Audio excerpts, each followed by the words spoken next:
At the moment, the shield action is useless since it doesn't block any damage. We'll change that by modifying the attack action. Here's what we'll need to do.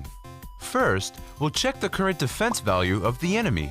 Then, we'll check how much damage the shield blocks. Finally, any leftover damage will reduce the enemy's hit points.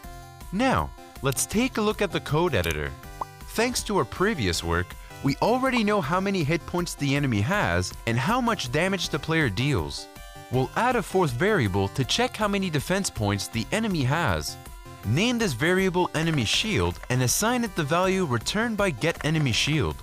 After the damage multiplier is applied, create another new variable. Name it DamageAfterShield. Its value will come from the attack shield instruction.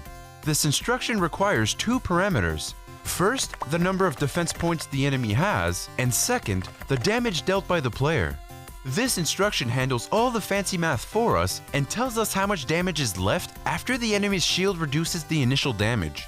The last thing to do is to subtract damage after shield from enemy health. That's it!